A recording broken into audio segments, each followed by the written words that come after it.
This story is a work of fiction and is intended solely for entertainment purposes. It is not meant to represent or offend the beliefs of any real religious practices, including Umbanda. The portrayal of rituals, entities, and events in this story is purely imaginative and does not reflect the actual practices or beliefs of the Umbanda religion. We respect all spiritual traditions and encourage viewers to approach this content with an open mind, understanding that it is a creative exploration rather than a factual account.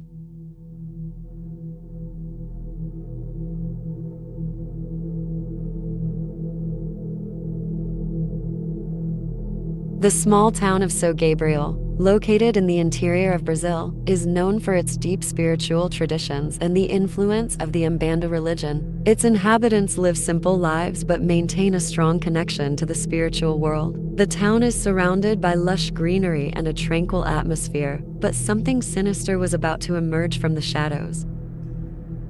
Domingos, a respected father of Santo in the town, had performed many rituals over the years. When the town faced economic decline and was grappling with health issues and misery, he decided it was time to invoke a powerful entity to restore prosperity and protection. Preparation for the ritual began weeks in advance. Domingos' home was transformed into a place of offerings and prayers, with candles, herbs, and sacred objects arranged with meticulous attention.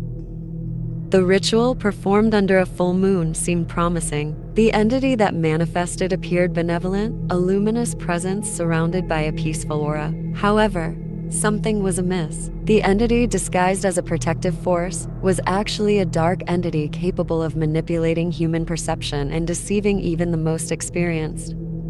The first night after the ritual brought a growing sense of unease. Townspeople began reporting disturbing dreams and visions of shadowy figures. Maria, a young woman who had participated in the ritual, was the first to experience the entity's disturbing presence. At her home, lights flickered inexplicably, and the sense of an invisible presence became almost unbearable. Maria sought comfort from other community members, but the situation seemed to worsen. She began seeing shadows moving in the corners of her eyes and hearing whispers that seemed to come from inside the walls. Her friends and family noticed she was becoming increasingly withdrawn and disturbed.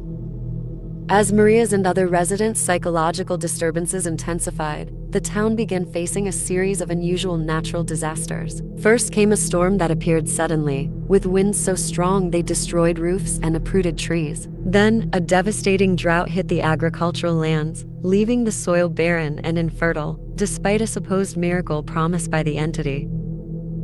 The townspeople, desperate, attempted to perform new rituals to appease the entity. These rituals were conducted more frequently and with greater intensity, but instead of providing relief, they seemed only to feed the dark force. Prayers were answered with visions of disaster and a growing sense of despair.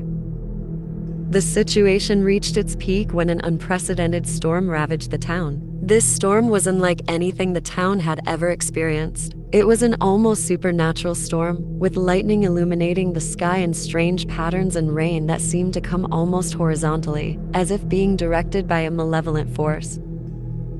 The storm lasted for days, and the inhabitants struggled to keep their homes intact. Water began to flood the streets, swallowing everything in its path. The town turned into an apocalyptic scene, with flooded streets, submerged homes, and a sense of absolute chaos. When the storm finally ceased, São Gabriel was unrecognizable. The town was now covered with a layer of water and debris. The houses were destroyed, the crops had been ruined, and the streets were inundated. What remained of the town seemed like a desolate wasteland.